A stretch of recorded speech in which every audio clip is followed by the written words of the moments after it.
And Iron Mandrill just popped into the back. That's good. That's good. He just has to set everything up. What's up, Matt? How you doing? What's up? Not much, brother. Yeah, it's, just late and gay, as you do with these streams. Just a little technical difficulties in the back. But yeah, so here we are on yet another episode of Tits, and there's quite a few things to talk about. There's they might have heard that there was a little biopic that came out recently about that's the small, It's a minor, small film. insignificant, yeah, a minor, insignificant, not particularly important singer. There's a lot of trailers came out, and some went away. So we're just gonna have to talk about all of that, I guess. But first, got to say hello to the chat. They'll be showing up shortly. We see you, we love you, and thank you for joining us on this fine Tuesday evening to be What's up, irrelevant. guys? Thanks for being here. Yeah, we will talk about The Mummy a little bit. Road on Life. I didn't finish the movie yet because I flew to some country for it, but I had to catch my flight back before here. But I've seen enough of it to formulate an opinion. That will definitely be something we talk about. Okay. But first, I think we should get some guests in here. What do you think? Let's do it. First guy. This is one of the guys I've known the longest in this entire venture. One of the first guys I ever streamed with, and it's good to bring him back. This is like his 19th time on my channel in general, but I think only the second time on this particular show, and that's Mr. Stupenzo. Hello. It's always a pleasure to be here. I love coming on Tits, the show. Everyone loves to come on Tits. Right. Thank you for having me. Oh, not a problem, man. It's good to have you here. You said you wanted lively debate today, so yeah, I disagree with everything you say. I want a person that I can scream at, and he's not gonna, hate me the next day. So it's, so that I don't know why the fuck I brought you on. That's for sure. But no, it's good to have you on, man. We've, it's probably you were on the first episode, I think, of this show, right? I wasn't I? Yeah. So this is it's sick. I was also on like the other show, two hosts, more than most people, I think. Yeah. Yeah, you and Lance were like tied at the end. Blue collar. Well, early on, I didn't have an extensive amount of contacts, so I just had to keep reusing all the same people. It was just yeah. But speaking of repeat guests, this is, I believe, his third time on the channel, fresh off of his slight appearance in a video on EFAP that they were talking about, Mr. Kinoflex. What is up, guys? Thank you for having me on the show again. Oh, not a problem, man. It's good to have you. Yeah, all good. How you been? How was it to see your name on EFAP? Well, it's been a crazy week for me, that's for sure. And Dark Hour, I gotta say, you're the unsung hero in this entire controversy with Arlie Noah, because if it weren't for you, I don't think this story would even get EFAP's attention, or most people's attention for that matter, because I was the one who sent him the screenshot of Callisto's video, my buddy who got copyright striked by Arlie Noah, and he sent that to EFAP while they were talking about Arlie Noah. So yeah, just thank you so much for bringing that to their attention. I really owe you. Not a problem. It's always great to be a domino in the the ever falling effect that is YouTube and people arguing over dumb shit, which is pretty much what we do all the time. But yeah, it's good to have you on again, my friend. So we might talk about that a little bit too if we have some time. There's a lot of shit we have to get to though. And speaking of shit, going based on his avatar picture, I have a feeling that our next guest likes to sling some shit around, with the being some sort of baboon or something. Well, luckily enough, hopefully we can hear him properly when he gets in, because he just got in. We never did a mic check, but it's his first time ever being on the channel, despite being in the intro to the show. This is actually funny. He was in the intro before he was even on the show. So, and that's Iron Mandrill, which has kind of a vague sexual connotation to the way you say that. But what's up? Can we hear you? We cannot. Make some monkey noises. Go ook ook ook. I had the same issue when I came in. I had to change my mic to the wrong mic and then change it back, and that's change your mic to the wrong mic and then change it back to the right mic. But we'll do a full intro in a little bit. Iron not actually late. We just had trouble getting him into the show, which seems to happen every time somebody's a first timer on this show. It's just a tradition at this point. Oh man. How about now? Oh, there we go. Hear you. There you are. There we go. Just make sure in the settings, one thing, just make sure that you have the auto gain control, so that way if you move away from your mic or whatever, or the AI noise reduction, if you have, so one you or the keep other. that fan noise down.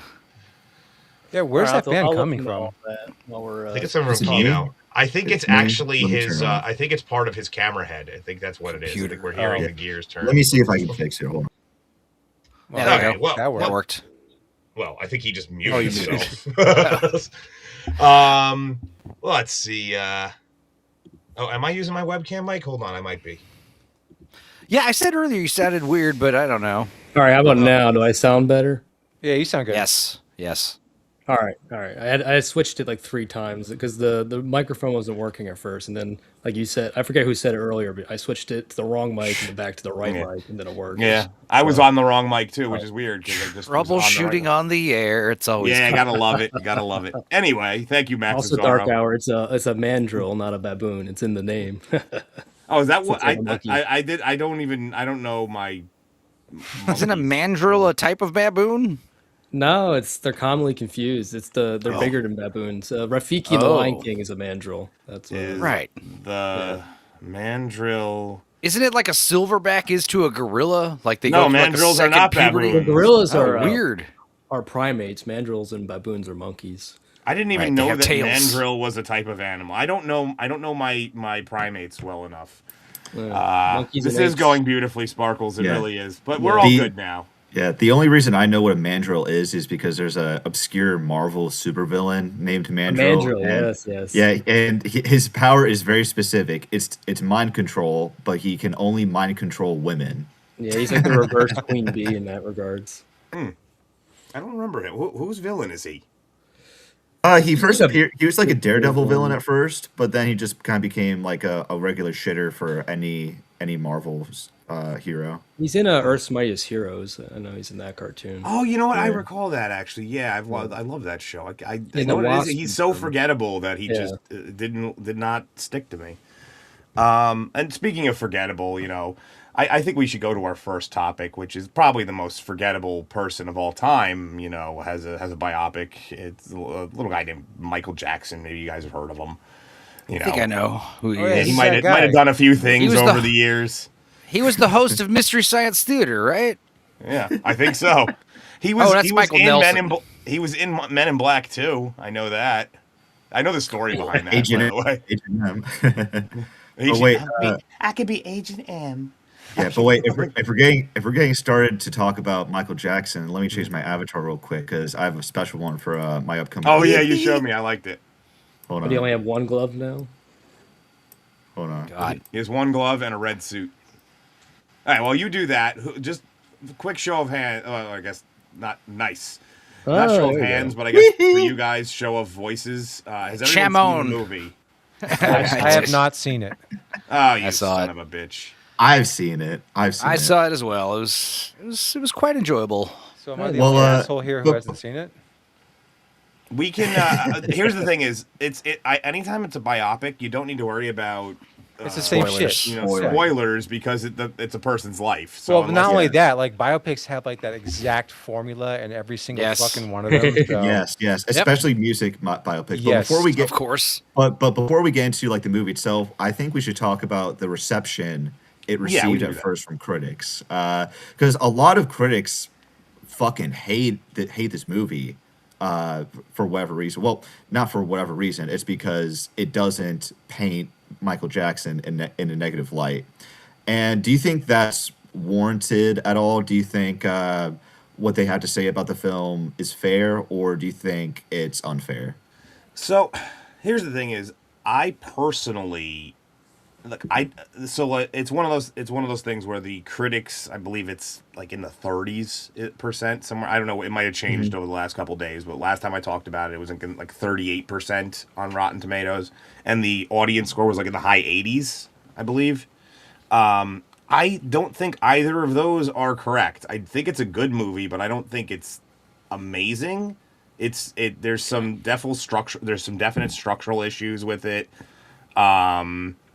It does omit a lot of things, as you just said, and it has a little bit of revisionist history with certain things. So, and that always knocks down biopics for me. If you're gonna change things to change the narrative, it's not really the real story. So, they may have be a little right on that, but I don't think it's like 30s bad. Like if they had been like 50s, 60s like range. I would say it's definitely a pretty good movie though. Yeah. Yeah, I enjoyed it a lot. I think the problem with the movie is it is a formulaic biopic. It's up there with the Freddie Mercury one, the Ray Charles one, the Blue, Better Man. It leaves out all the juicy stuff. And even if you are going to cover like just the first half of his life up to bad, there's still a lot of stuff like specifically like his personal like love life. Like they don't touch on any of that. Because I heard it was weird. But, they also, most of the stuff, it's usually they omit a lot of stuff. They don't really, I didn't notice they change a lot of stuff except for mostly anachronisms, like things, this didn't happen at this date, actually, and this didn't happen. Everyone's upset about Janet Jackson being not in it, but completely neither is the oldest child, Reby, and neither is the youngest child, Randy, who replaced Jermaine when they became the Jacksons. So all that stuff is left out. Yes. And the thing is, if you wanted a sequel, because this movie is like, it does devolve into a greatest hits compilation and hero worship, which it wasn't bad for that. It's a great soundtrack. Your head's bumping. It gets you excited and happy.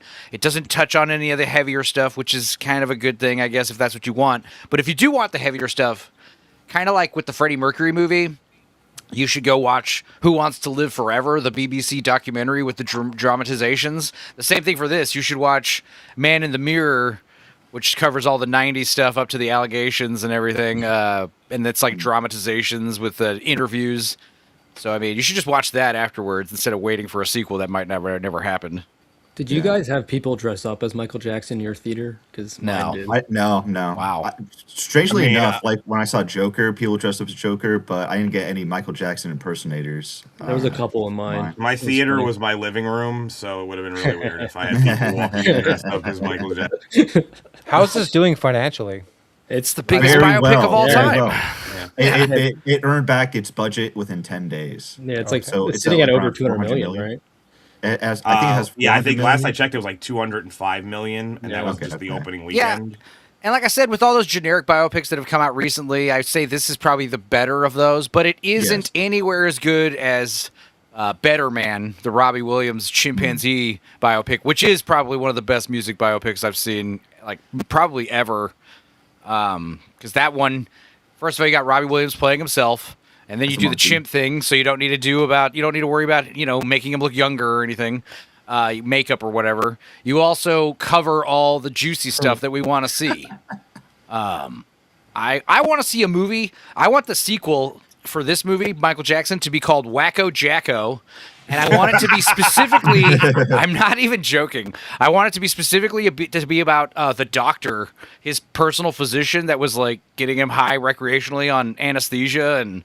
how do you get to that point? It wasn't really recreational highs. It was the only way he could sleep.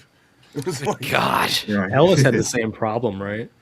Yeah. Well, for Michael Jackson, it was more because he got dependent on painkillers, and he was always in pain after his hair caught on fire. It did a lot of damage, and it was still the scalp. It was still the early '80s when that happened. So reconstructive surgeries and stuff were pretty crude at best in terms of. So he was always in constant pain. Right. But getting back to the point of music biopics in general, I would say, like, I'm not really a big fan of biopics, but especially not music biopics, because you tend to get the same story over and over again Literally the same shit. of the Yeah. punished Yeah. artist archetype, where you see them like go from their lowest point to their highest point, and then they have all the various problems associated with stardom, Right. like either drug abuse, depression, or just like they can't handle the fame. But the music biopics serve a really specific purpose, right? And they are made to keep musicians within the public consciousness as celebrated icons, so that the people who own the rights to their music can continue to profit from their work. In a way, it's kind of product placement. Yeah. But the good biopics are those that tend to make it feel organic in a way. Like as Stupendous mentioned, Better Man elevated it to be above simple product placement. Walk Hard, the Dewey Cox one, that one elevated the genre for sure.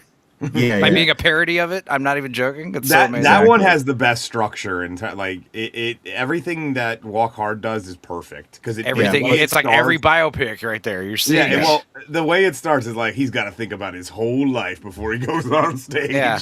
Well, I love what was it? Dennis Leary. I think it was Dennis Leary talking about The Doors. We don't need a 2.5-hour movie about The Doors. I can sum it to you. I can sum it up in 5 seconds. I'm drunk. I'm nobody. I'm drunk. I'm famous. I'm drunk. I'm fucking dead. And that's so true with like a lot of artists, you know. Right. And that being said, the Elvis one with Austin Butler was probably one of the worst biopics I've ever seen. I don't think I saw that. I didn't see. I hated it. It is very. That's another example of a romanticized fairy tale-esque version of events instead of just being an objective, like telling you how it was essentially. Yay, Kino Flex. Thank you.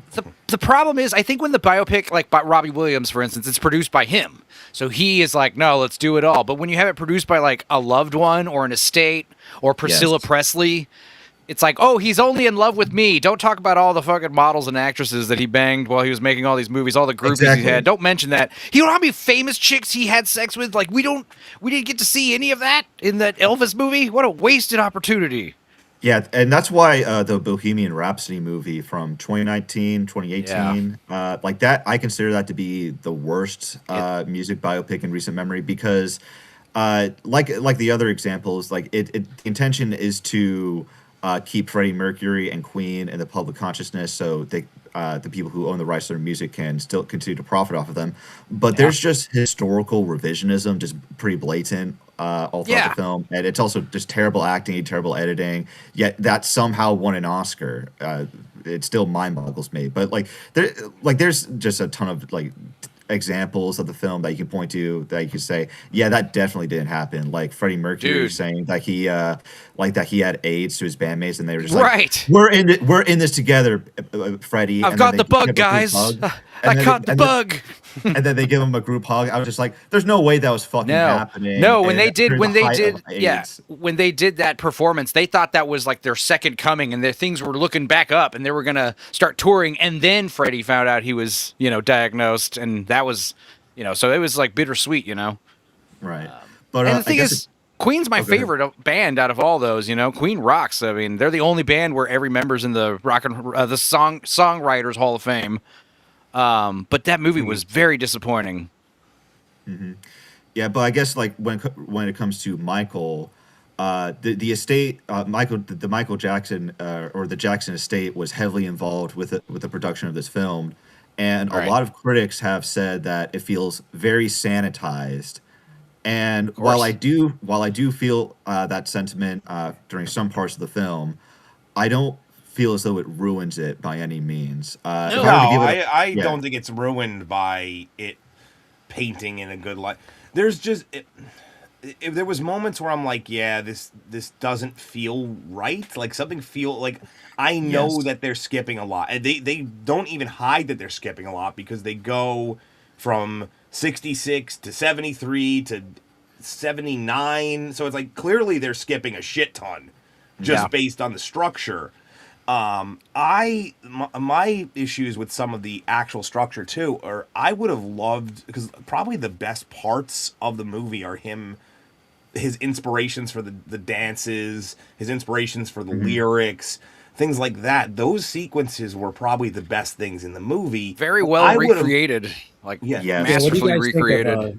Jafar Jackson's he was great. I thought he did a really good job. You can really tell that he's related to Michael Jackson. Oh yeah, he just emulates him during certain parts of the film. Michael's mother actually said she forgot that it wasn't Michael at times while watching the film. So that's like right.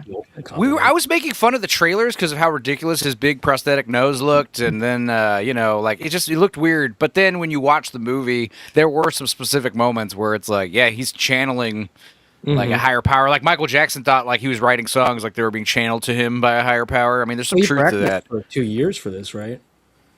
Yeah. I mean, that's the thing. Is like either he learned all those dance moves for real, or they like I don't know, like photoshopped his head onto someone else's body. No, he practiced all his moves for 2 years to get. I mean, I would assume that he also has done a little bit of that in his life leading up. I mean, he is a member of the family. But this was his first acting performance, though, so it's like no, and he I mean. I was curious what they did with the voice. So obviously, they were using the real music. It wasn't him singing that.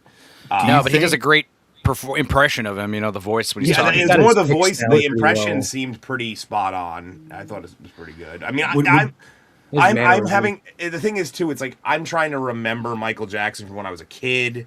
So now it's like, what? And it's like, well, did he actually sound like that? Or was it just because of South Park that I remember him sounding like that? Yeah. Well, you can see why creatively they chose to stop the movie when they did, because it would be distasteful to have him go into like whiteface or whatever and get really like, weird looking with the plastic surgery. They kind of, I see why they stopped where they did. They did get to the point where he was going too far, almost too far with the nose. Because that really happened right around, it was like right after Bad. So like right when it was going to happen. And the only thing is, like I said, another structure, I said this backstage, it seemed like, obviously they want to do a sequel. And I think that always hurts these kind of things. I remember one time. I don't know if that was planned, the sequel. No, I don't think so. that just it's cope, because like, I barely heard about the production hell going on with that. Like, I didn't know anything about that. I don't think this movie was pushed back a year. Planned, but then I think when they got further and further in, they probably realized we would need to, if it's successful, we're gonna need to do a sequel. No, so they left the movie. At a certain point. Listen, the movie was. I didn't know any of this. The movie was pushed back a year because it was supposed to end around the 90s after the allegations dropped, and they had like a 4-hour rough cut, and they were going to edit it, and then they found out like much later that they are legally not allowed to do any dramatizations of the 93 allegations because of stipulations in the NDA settlement. Wow. And it's like, how does that, like the owners of the state are producers of the film. How could that get slipped by for so long? And that's why they had to reshoot like the whole third half of the movie. I had no idea about any of that production stuff. It's crazy. Well, if they were to do a sequel, then what can they do if they can't get into that? So what's the point? Yeah, it's a good question. You would just not name any of the kids by name or anything, Yeah, you would have to probably. So it's just strictly because of the children's names. That's what it is. It's not probably. Okay. So they'll have to make fictionalized versions of the kids. You would just say he's facing vague allegations of whatever. I mean, the Man in the Mirror music doc that I was talking about kind of does that. I mean, just the concept of a musical legal drama, like, because that's what they're going to have to do. That just gives me Joker 2 vibe. Yeah, that just gives me Joker 2 vibe. So I'm just like, how is that going to work? How is that going to... Well, what's interesting is, like, when it first happened, the allegations, it's like, oh, clearly he's guilty. He's a weirdo, right? But after he died, the thing is, first of all, more allegations come out after he dies because you can't countersue you can't defame a dead person. So that's one of the reasons why people are coming out forward with all these allegations. And another reason is because the Jackson estate, I think what happened is there's a kernel of truth there with the kids, but then anybody can come forward and say anything, and you can't really know about it because Michael's dead, and they have a history of just like paying large settlements. And who is this? Can't believe you let this go on your show. This is true. Apparently they updated it. It popped up on the side of my screen, and I didn't even. I saw that. Like, what the fuck happened here? What's going on? He's referring to me. So you want to read it then? I can't believe you let this guy on your show. Who would ever stream with him? Is there anyone this panel would want to see a biopic on? Yeah, I stream with him a lot. I want to see the Colonel Sanders biopic. $5. Really bad. I want to see Colonel Sanders' life story. Oh, hold. You know what would be a great one? I was always upset by this because The Blind Side tells the story of Michael Orr, right? But the other half of that book is about Lawrence Taylor. And Lawrence Taylor has a really interesting life as well. And there's a lot more drugs and hookers involved. So I think that would have been a great biopic. Well, I mean, another thing I was going to say about the whole allegations is like getting older. Another reason why I think there might be some, a reason why these allegations might be trumped up is because of, you hear later about all the songs he was writing that were about certain Middle Eastern countries or whatever. And it's like he's talking about certain people and you're like, what the hell? And then on top of that, the other weird thing is like you said, you're getting all this reaction, like, why are we painting Michael in a positive light, and it feels very forced. And then also the big problem I have with the movie is music producers good, Michael Jackson's father bad, and the only celebrity actor is the one playing the main producer of the movie. What's his name? John Bogum, Miles Teller's character. Yeah, he himself was heavily involved in the story, right? In the production. So it just felt like a self-insert. Look how awesome I am, helping Michael free himself from his tyrannical father. His father was correct to beat the shit out of them if they danced out of step. He created the King of Pop with his method, the Joe Jackson method. Like, why don't more people just implement this? Right. I have a lot to say about the structure of the Michael biopic, but before we get into that, I want to ask one last question regarding Jafar Jackson to you guys. Do you think that with the success this movie is receiving, he's going to follow in Michael Jackson's footsteps? Because I don't think he's going to follow a career in acting. I think he's going to follow a career in music. As long as it's not like impersonating Michael Jackson, I'm fine with that. Yeah, he's definitely going to go as Jafar Jackson, but he's heavily going to use the Michael Jackson symbolism. Was he going to be the 10th Jackson to do a music Corey career? Feldman is going to be furious, dude. Right? I mean, I'm surprised he hasn't already, to be honest with you. That's actually the thing that I would have assumed that he would have attempted by already, Yeah, well, this is the best advertisement to get him on the map. This Michael biopic. Yeah. One thing that I was thinking about the whole time I'm watching it, I'm like, good luck to anybody trying to put together a video for this fucking movie. Every scene has licensed music in it. Every scene, except even scenes where Joe Jackson's beating the shit. It's to a beat. It's they might as well put it to beat it the whole time. Just dude, the best parts of the movie are obviously the soundtrack, because Michael Jackson, his songs are great, and so are the Jackson songs. Those are all awesome. But also, Jafar Jackson's great, and Domingo, his father's great. And then the thing that I really loved in the movie, it happens early on, is when little Michael, who's only in the movie for 30 minutes, but the little kid did great. Little Michael singles out the little girl in the wheelchair in the audience and sings at her. Oh man, that's such a great scene. I just want to bring this Simo Häyhä. I don't know. I've never known how to pronounce it. He's the greatest sniper in the world, right? He was. So that was during the Winter War. It was Finland versus Russia. Right? The White Death. Yeah. Used an iron sight. I'm not this is just shit I know. I will look away. I'm not reading this. He used an iron sight sniper rifle. He had hundreds of confirmed kills in that war. The Russians couldn't fucking find him, to the point where eventually they were just bombing areas hoping he was there. And is this the Enemy at the Gates movie? They eventually got a piece of him. No, right? Enemy at the Gates was wasn't Enemy at the Gates. That was Stalingrad. Yeah, Stalingrad. This was long before Stalingrad. Oh, okay. Yeah, the Winter War happened before the Winter War. Oh, you said the Winter War. I didn't hear that. Okay. Yeah, the Winter War is the reason why Hitler decided that they didn't need Russia. Basically, he was like, "Look at these idiots! They can't even beat Finland. What's going on?"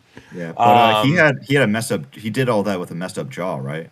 Well, he got shot, right? And then what they do is years ago, what they would do is they would reattach your mandible to basically your collarbone area. They don't do it anymore, but that was old school, war surgery essentially.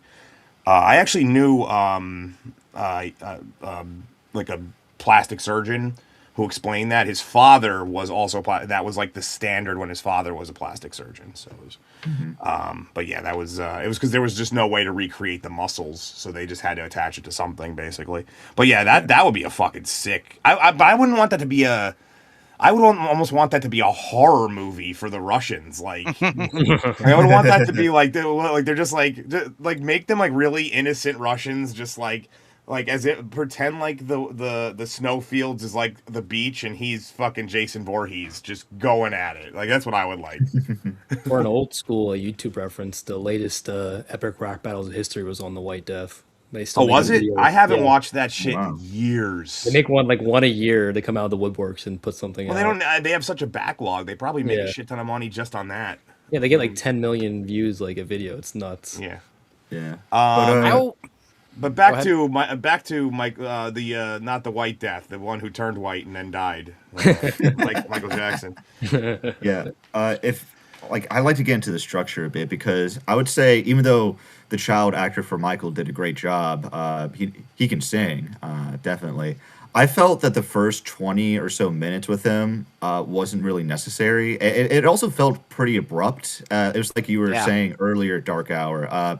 The film like has this habit of like it has a yes, it's about Michael Jackson, but it's a very specific story about Michael Jackson, specifically between him and his father, and how he tries to escape like his strict, overbearing, like just being under his thumb. Essentially, he wants to be an artist on his own terms, and specifically about that. Oh, Howie Dog, a movie glorifying a pedophile. Everyone loves it. Do you people know how stupid you are? Well, that's wrong. First of all, like he was found innocent in the trial. Well, he was found not guilty. No one is ever declared innocent in a court of law. In a criminal court. I don't want to get like too off topic for that, but like if you look into his accusers, like they had a history of those specific accusers. They had a history of like scamming other celebrities. Like Jay Leno himself testified of how like they tried scamming him. Yep. But they asked for a cash settlement, and then after they got their money, they came back and asked for more. And then, as I was saying, after the settlement started getting paid out, more people started coming forward. It's all, no. I don't know. It was easy to believe at the time, but I think time has kind of proven there's something shady. Like I said, probably a kernel of truth there. And there's probably some weird shit going on, but I mean, but getting back. Oh, sorry. Go ahead. Go ahead. No, go ahead. I don't want to go too far off topic either. Just getting back to like the structure. It's about if you want a theme or just like a Cliff Notes version of what Michael's all about. It's not a definitive version, like a retelling of his entire life. It's telling how he became an artist on his own terms by escaping from his dad, Joe Jackson. And I felt like you could have just started the movie out with Jafar Jackson, just from the start. You didn't need like the Jackson 5, the first 20 minutes with the Jackson 5. I felt like that could have been skipped, and you could have. I don't think it could have been skipped. So I actually said this the other day when I was on with Despot of Antrim. I said I think that having those in there is good. I think it's just too slow of a crawl into the stuff people want to see more. I think it should have been. I think it would have been better with it. I think it would have been better if those would have been flashbacks to when relevant things occurred. I like that the movie was told in chronological order. I was happy it didn't do any jumping around nonsense. I don't the Bruce mind Springsteen movie. See, this is another like problem with like biopics I have, right? Because someone thinks that if you make a biopic of a certain historical person, then any other movie is off limits. When no, like you can make several types, different versions of that same movie. There was the Elvis biopic with Austin Butler. But there was also Priscilla. That's a more serious, more grounded retelling of their relationship. You can have like multiple Michael Jackson movies. There's four biopics. There's The Jacksons, An American Story, which is a 4-hour-long made-for-TV thing, and it focuses like 90% on young Michael, which is pretty thorough and pretty good actually. And then there's Man in the Mirror, which like I said is like the documentary with the dramatizations.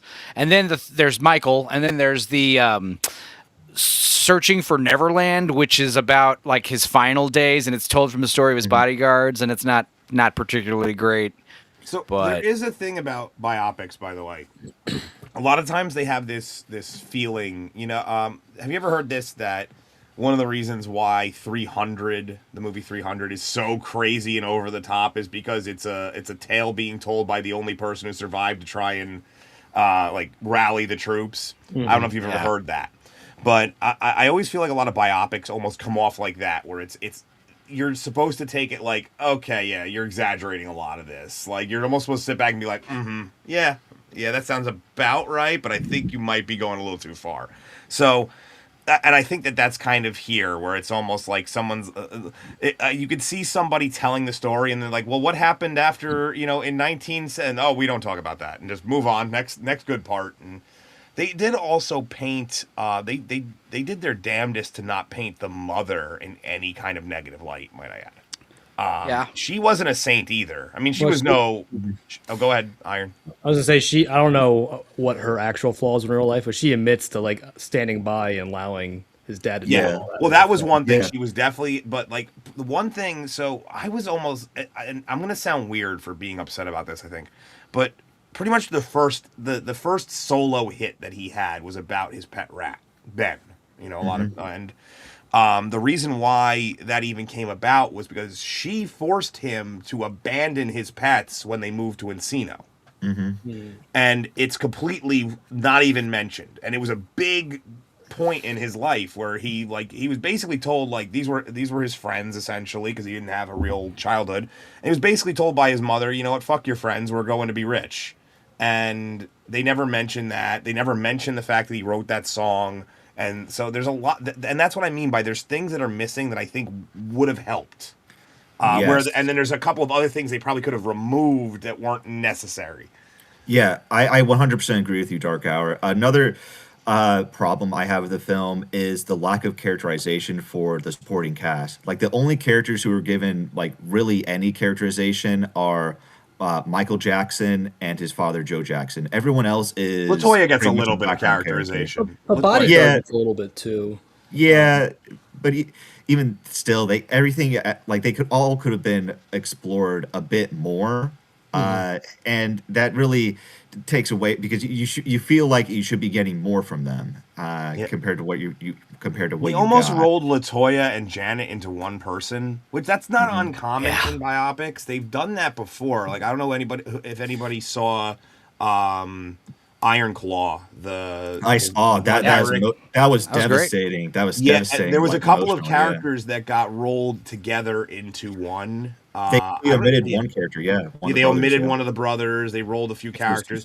Sometimes that's done just for narrative speed, because if you introduce 45 people because they just happen to be, if you take a couple of people and just roll them into another one. Another famous example where it didn't go very well was Pain and Gain, when they basically took 3 people and made them into The Rock, which makes sense based on his muscle mass. But it's a great movie. I love it. Like, underrated, I would say. But I would say, like, an example of this working would be Lawrence of Arabia, where like, there's a fictional character within the movie who is, like, he's an amalgamation of several characters Lawrence met, and because the movie obviously didn't have enough time to have him meet all these separate people, so it's just more convenient for him to talk to this one guy as, like, his main confidant, instead of just having him having all these different sorts of characters. But the narrative structure, like, it's hard to get every single person who was ever involved with a story into the story. Yeah, that's why I'm to a certain degree, I'm not, like, 100% historical accuracy no matter what. It's what, like, the historical inaccuracy or, like, the creative like adds to it. Most of what I saw or heard about was, like, anachronisms, like, oh, this song wasn't written yet when the Jackson 5 are performing it, and it's like, okay, it's a minor thing.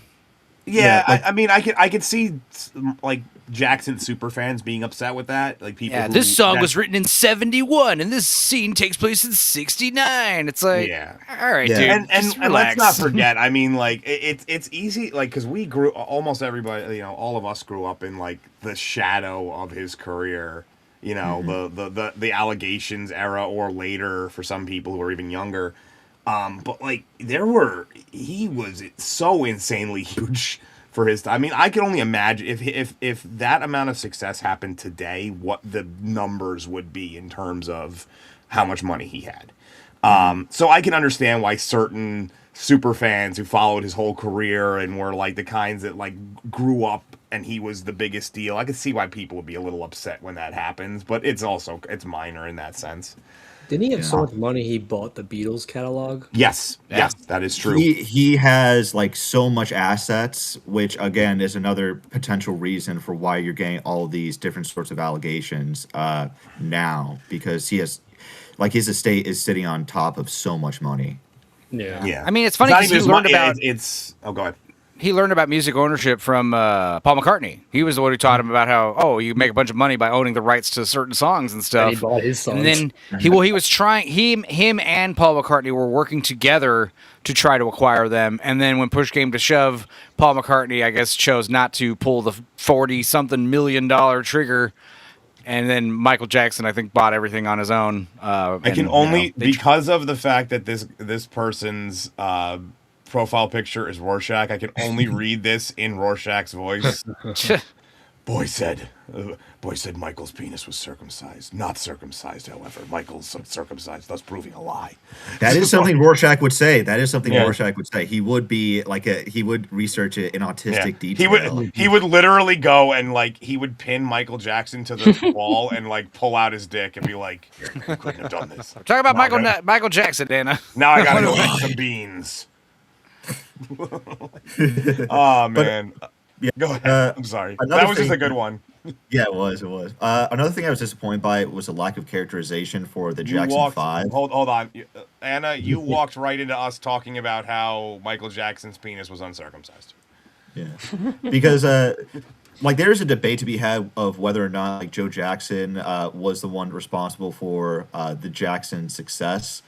Well, that's another thing entirely. I wish we would have delved into what gave Joe Jackson the idea of pushing his family into the music industry in the first place. But that just gets that's not given any attention. Then it's Watch a Joe that Jackson biopic. Well, no, the Jackson's American Dream 4-hour movie covers all that pretty thoroughly.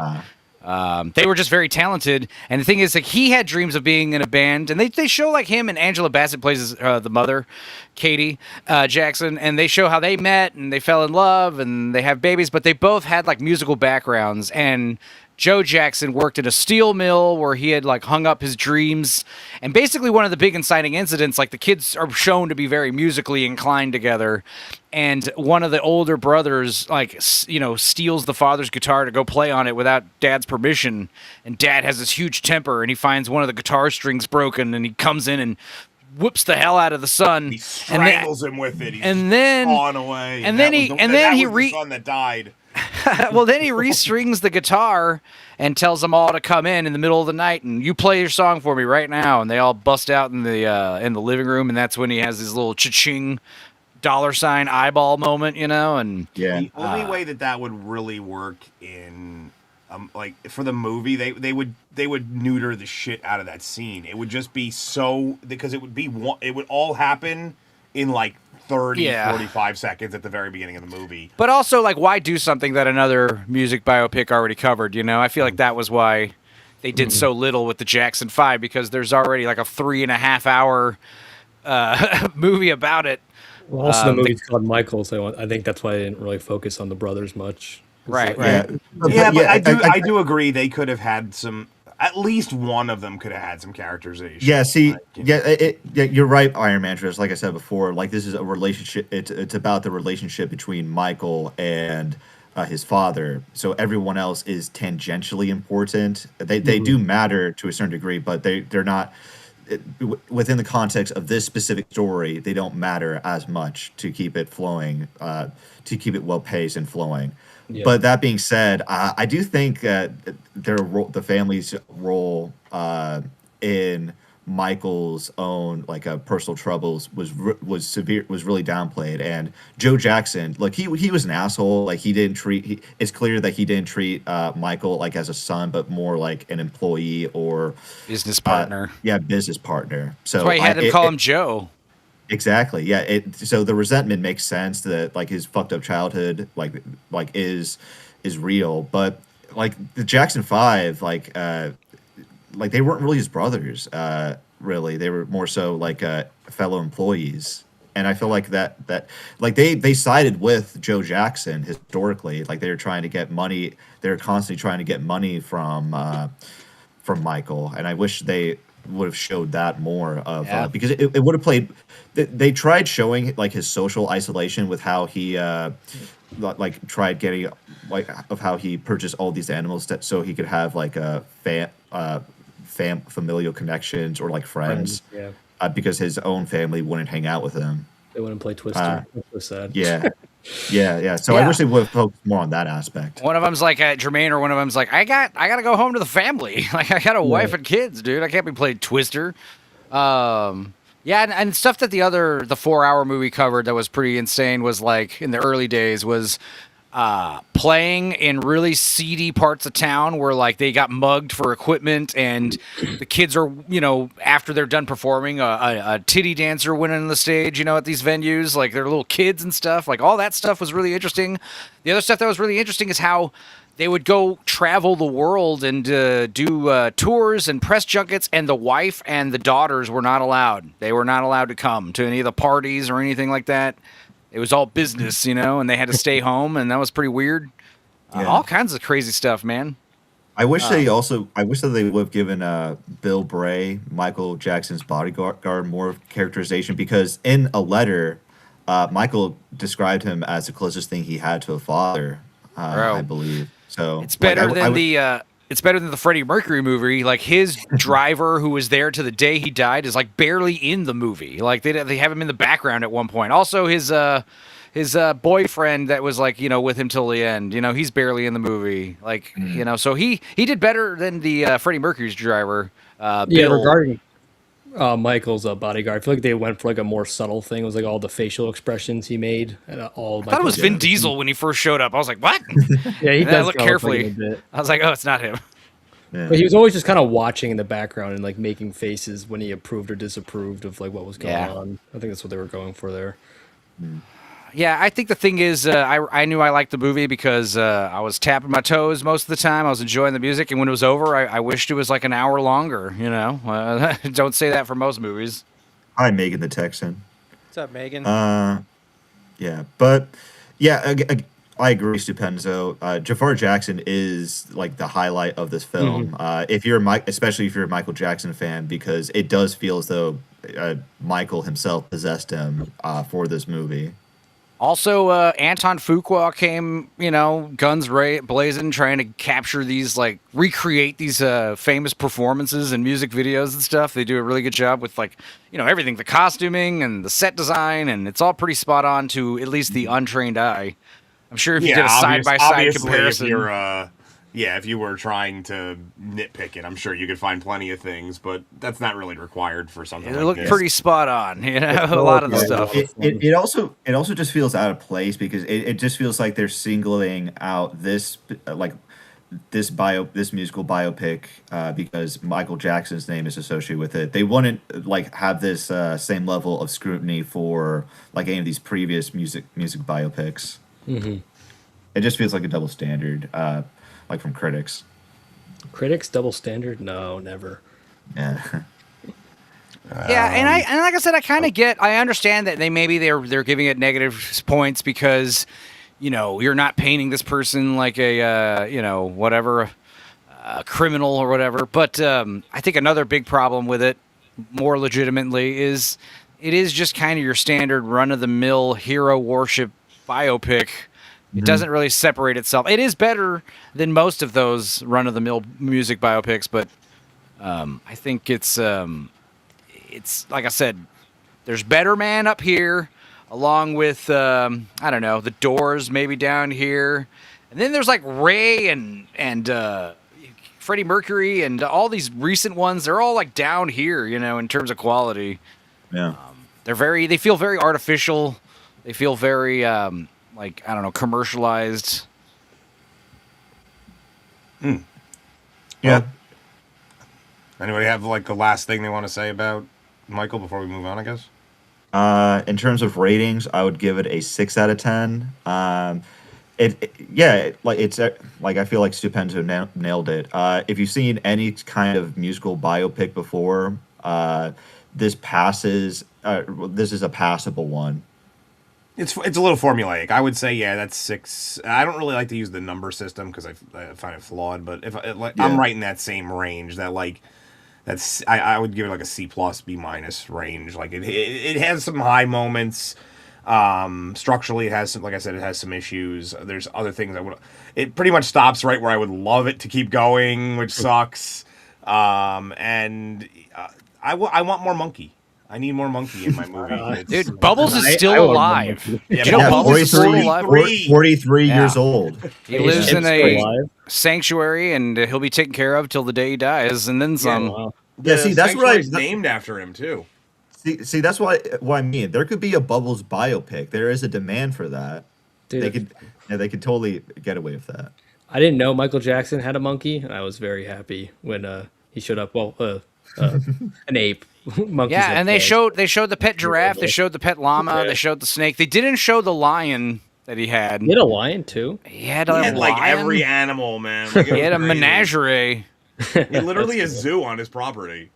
Yeah, Like, no, he was just a little kid that never grew up.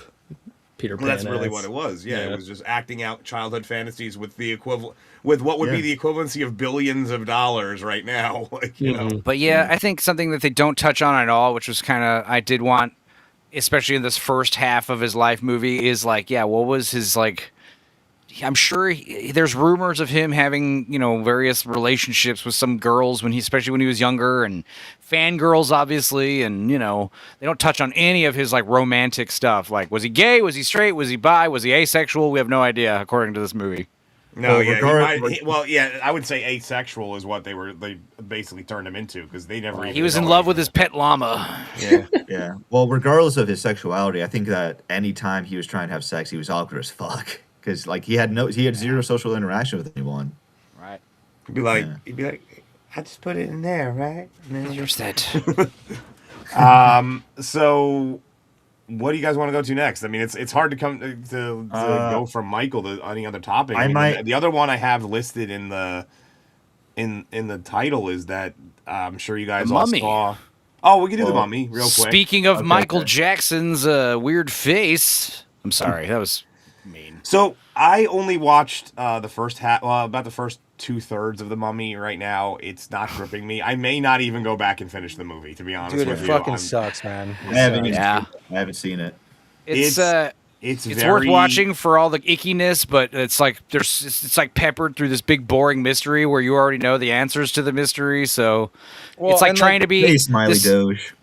Yeah, it's trying to be this like a supernatural mystery thriller as well as this like over the top Evil Dead style movie. And I heard it actually takes place in the Evil Dead universe. And my big criticism is the movie should have just been called Sarcophagus, and they should have just leaned heavily into the Evil Dead stuff. And also they shouldn't have shown you the first scene. You should walk in about 10 minutes late, 6 minutes late, like right when they show you the Mummy card, title card. If you walked in right there, you'd probably be happy because like later when the police officer goes to the orchard and you find that big pyramid under the house, you're like, what is this? But because you saw the opening scene, you're like, oh, right, that thing. And it just doesn't hit the same at all. It also, from what I've seen out of the scenes, the only cool stuff to me is like the skin being replaced by, like mummy wrappings with there's so much to this. It's very much a Blumhouse movie. It's very much, it feels like Insidious. It has a feel of like The Conjuring to it. Yeah. If you change the premise slightly, it would fit right into the Conjuring universe. Well, it's more like Godzilla 98. Like if that movie was just called Iguanosaurus, I think we'd all like it a lot more. Same thing with this. If this was just called Sarcophagus, I think we'd be all like, oh, that was cool. It was weird. So what you guys are saying is that it doesn't hold a candle to Tom Cruise's 2017 The Mummy. Oh no, yeah. I mean, I think everybody that is the greatest mummy movie ever made, followed directly by Tomb of the Dragon Emperor as the very after it. Man, I don't even know which one I liked more or less, out of those two. I didn't even see that one. Once I heard that they had essentially canceled that Dark Universe stuff, I was like, well, that's a useless movie to see now. Like, why am I going to bother? That one leaked scene without any of the sound of Tom Cruise just going, ah, ah! Like, it still lives rent-free in my mind. It still lives rent-free. Yeah. That's quite literally the only scene I've seen from that movie. Yeah, I would probably say the Mummies the Tom Cruise one probably has more rewatch factor in terms of the funness because it's so bad, it's so good. Whereas like this Mummy, if you're a horror buff, you should probably check it out once, but once is enough. And it's got the icky scenes with like, the grandma. But here's the thing, and her dentures and shit. It doesn't even check a lot of like the horror boxes because it's it doesn't form tension ever. No, and it's got what sucks about it, what's really annoying, the thing that I found most frustrating is that it's like the subject matter is actually very heavy in it. Yeah. Like you know what I mean? Like this little missing girl gets child, taken, and all like this stuff, there's a scene in the movie, you probably haven't gotten there yet, Dark Arrow, but they eventually see a tape of their daughter, like what happened to their daughter. No, and it's okay, like have to watch it's like really fucked up. And like I don't mind them coming up with more of a serious take on the Mummy, but they're trying to do that, but then like have all the goofiness of a fucking Evil Dead movie wrapped around that, and it doesn't tonally, it never makes sense, and it just feels like it feels tone deaf basically. Like the guy didn't know what he was doing when he was making it. Just trying to throw all these things at it, Also, the fact that it's called the Lee Cronin Mummy, specifically so they could differentiate legally from the Brendan Fraser Mummy they're making soon. Yeah, I mean, and it's like, who's Lee Cronin? Oh, he did one Evil Dead, was it Rise, which I liked. But yeah, I assumed it was like a rights thing as well because this wasn't a Universal movie, and like I think that Universal owns like the rights to like the Mummy Monster, so like this is their way of getting around that essentially. But then it just makes him seem like a pretentious jerk off. It's like, who do you think you are, fucking John Carpenter? Right. Get out of here. Parts of it had very art house feel to it as well, like weird camera angles, just. Oh strange. man, it gets, and that's just it. Like I thought it started out, like, I know you mentioned that scene in the very beginning of the movie, like, and you're right. I think that's actually a good idea if you were to take that scene out and like do the reveal later on. But in terms of execution, the way that scene was shot, I was kind of like going with it. I'm like, wow, this is like a nice looking film, a nice looking movie. But then as it goes on and all the antics start picking up, you get all these weird like extreme close-ups, but with wide-angle lenses of mouths and shit, and it's like an Evil Dead movie. It just becomes Dutch angles during chase sequences down tight corridors. It's like, what are you doing? Like, yeah, exactly. You like Dutch angles are good for a few things, but it's never one of them is never when you're in a tight corridor. It's like yeah. I mean, maybe just because of the scene you just mentioned, I'll go back and check it out. But it's definitely not. I mean, did you watch the grandma bite it at least? Not yet. Coyotes and shit. Yeah, you gotta.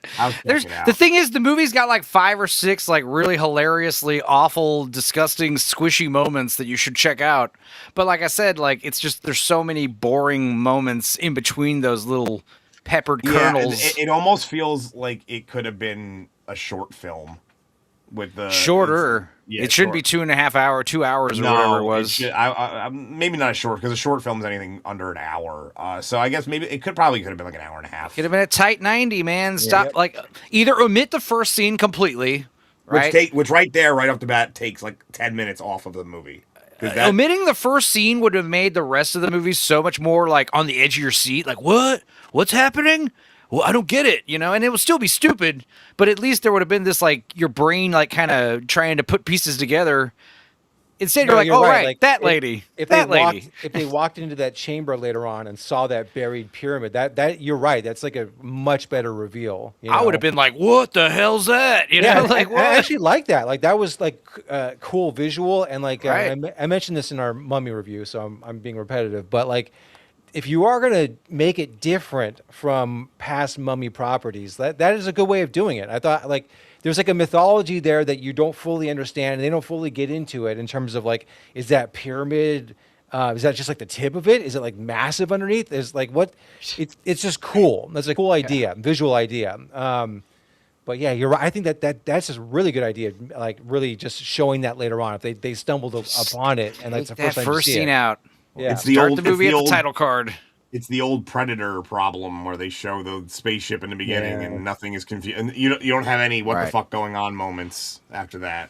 But to be fair, sometimes you do need that. Like for instance, a great example is from Dusk Till Dawn. I showed that movie to this chick who was like, "Oh, I love Quentin Tarantino movies," and I was like, "Oh, you seen the Mexican vampire movie he wrote, right?" Oh, no. And then later we watch it, and I guess she forgot I said vampire, right? So when the vampires show up, she had no idea it was coming, and she was totally turned off from the idea of the movie after that. She was like, what is this? You know? Yeah, but that's what makes that movie great, though. But if you know the vampires are coming, you're like, when are the vampires coming? You know? Yeah. I mean, that was sold by the marketing of that movie when Right. it came out. So I like, think Predator with the whole the crash ship scene at the beginning, I think that it is a little warranted there because a fucking reptile Well, it was alien comes added- out of nowhere. Well, it was think added that'd be cool, though. You later wouldn't expect because originally they didn't have it, and test audiences were Yeah, a little people confused. are confused.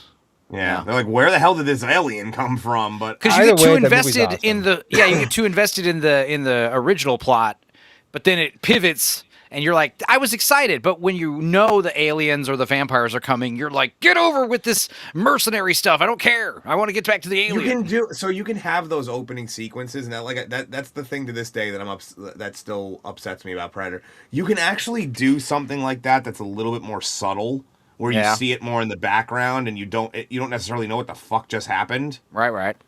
And Prey kind of does that. Yeah, it's kind of like that, or even though I wasn't a huge I don't think anyone was really a huge fan, but I thought Prey was all right. I thought it got a lot of hate. Oh no, that was what I was going to say. The original Cloverfield, like how you have the thing in the background. That Cloverfield was fun. Stupid. Yeah, well, like in order to see it, you have to like look in the background when it shows up. Oh right. Yeah, it's like they have the camera, they're like talking, and all of a sudden you just see something fall out of the sky, and it's like, oh, okay, that's where it came from. Cute. Renegade raid. Who raided me? Somebody raided me? Renegade. Hi, thank you, Renegade. That's awesome. I never get raided. I appreciate it. But yeah, I mean, there's not much to say about it. It could have been so much better than it was. That's definitely what. Yeah, it definitely is a good sister film to the terrible Wolfman redo they tried to do I recently hated as well. that. Yeah, They're fucking both so sucked. bad. That was sucked. That was so. The Wolfman's way boring. worse than the Mummy. I'll tell you that much. I would agree with that. Yeah. The Wolfman I hated so much. Would you guys recommend The Mummy Returns? I've never seen that film. I fucking hate that movie. The Mummy Returns would have been so much better if they removed the whole Scorpion King aspect. Yeah, of it. I love the right. original, the first one. The first one's 99 great. Great, yeah, it's fantastic. To me, Mummy Returns was always massively disappointed. Like, there's a lot of ridiculous things in the '99 version, you know, but it's like they took those cartoony, ridiculous things and just amp it up in the second film. Gotcha. I've heard mixed Wait, Mummy Returns, so I was curious. Stupenzo. Have you seen Kit Harington's 2024 The Beast Within? It's a werewolf film. Oh, that sucked. Which is worse? Which is worse, that or the werewolf film? I would say the Wolfman one because it was touted Wolfman, as yeah. this bigger budget, better, movie, Hot Kit take Harington's right was like here. straight to streaming garbage, I think he needs hot it take. out. A Road on Life saying the Mummy with Brendan Fraser isn't worth it. I Or would no, like I to mean- see. I like the idea of the Mummy being more like horror, supernatural horror, not an action Indiana Jones They movie. turned it into Indiana Jones, and so if Right. you go into it and you can enjoy it on that level, then yeah. But if as a horror fan, I would understand why you wouldn't it's a typo. appreciate the '99. A mummy is like a zombie sorcerer, a zombie wizard. It's freaky if you could do it right. There's curses. Wait, yeah. are you isn't worth it? No, he meant to say The Mummy without Brendan Fraser isn't worth it. Oh, okay, all right. Well, yeah, I agree with that. Oh, okay. But he didn't fix that typo. Yeah, I got you're you, supposed to say It's the without. wrong You're supposed to say typo. without. You were supposed to say without. It's okay. It's fine. So yeah, like 2 out of 10 would not recommend the Mummy. Yeah, piece of shit. Like the 5 or 6 good scenes will be on YouTube soon enough. Just wait for those. Yeah, and again, just like the Mummy, Wolfman, it would have been better if it was called something else like Moonshiner. Like it turns you into an Appalachian like hillbilly, the curse, turns you into like an inbred Appalachian redneck man. Apparently, that's some kind of people what you don't think became. that movie was that bad. Yeah, Just Megan, that saying. movie sucked. Come on. I mean, that movie was basically about toxic masculinity. That's what it was like trying to say. I Fuck just that had more of a movie. problem with the idea that, like, okay, so you become like this mutant permanently, and you just go live in the woods forever, not this like full moon, and you turn back. Yeah, and they you- changed the mythology. Like they Right. they did their own dumb, like stripped down, deconstructed. The design was version of terrible it. too. Oh, the awful. design looks so bad. He looked like a hobo. Yeah, like Yeah. it makes more sense as like the werewolf transformation to me. It makes more sense as like a symbolic of addiction, like toxic masculinity. That's just fucking bro. dumb. Because what are you supposed to do? Like, what are you supposed to do if you don't want to be that? You're kind of fucked. Yeah, being a werewolf is like a metaphor for being a raging blackout alcoholic. You wake up the next day, you don't know what you did, and you did terrible things, and it was all a stupor. Also, werewolves are the first like body horror, which this movie did. The Wolfman did cover the body horror aspect, like things of like cancer and various other things. Your body's doing something you don't want it to do. It's like an intrinsic fear that everyone has, and I think werewolves are like one of the first and best forms of true body horror. But I liked all the psychedelic stuff with the Wolfman new one. How you can't even understand what your loved ones are telling you anymore and stuff like that. Stuff was neat. It was an interesting But concept. It just didn't service the landing. When you watch, that's the only thing I liked about that movie, because when you watch a werewolf film, I mean, at least me, sometimes I'll think to myself, where does the man go when he becomes the werewolf? And that kind of does like a practical application to that. So I can appreciate that, but that was the only idea out of that entire film that I liked. I did like how psychedelic it was, at first when he starts changing. That was neat. But more of that, less of the other stuff. Yeah. If we're just going to touch upon it briefly, like I hate the term toxic masculinity for several reasons. This has probably been repeated to death, but toxic masculinity, or what people point to as toxic masculinity, is not masculinity. Like, it's whenever someone points to someone acting in a way they think is like toxic masculinity, it's someone being like the most unmasculine person ever. It's like usually just insecure a bitch. retarded term to basically say that person's being a dick. That's all it is. Yeah. It's just fucking modern lingo. Exactly.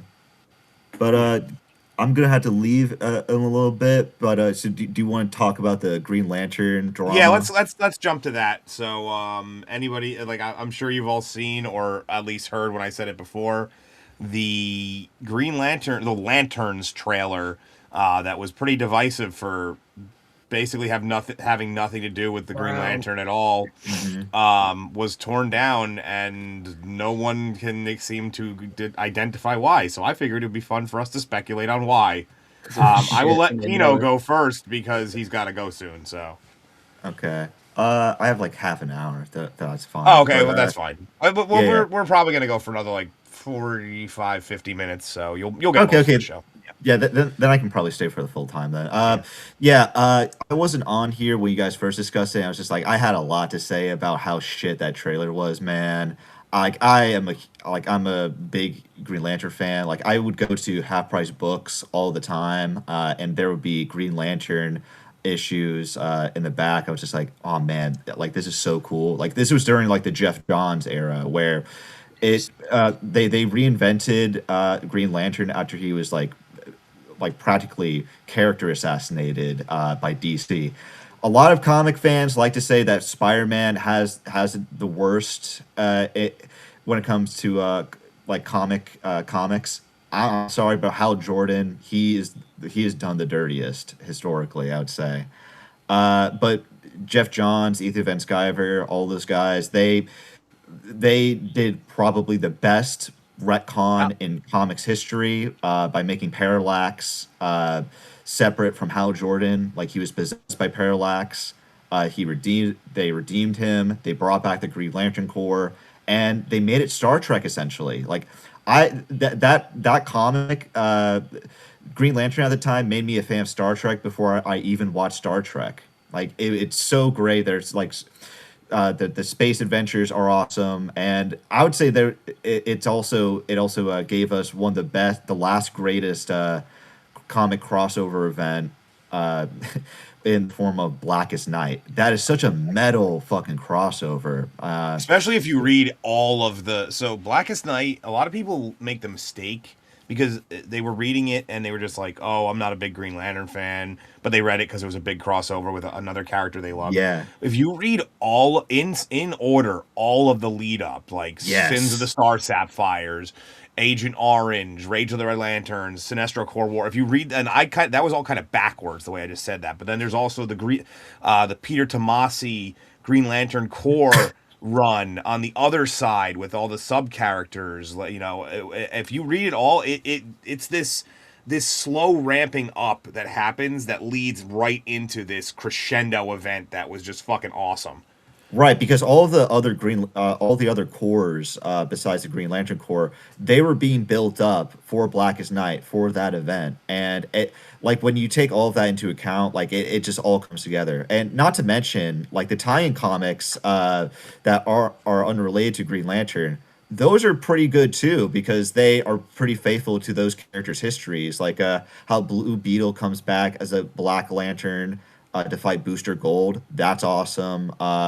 Like the Secret Six Suicide Squad tie-in, they bring back all the deceased Suicide Squad members.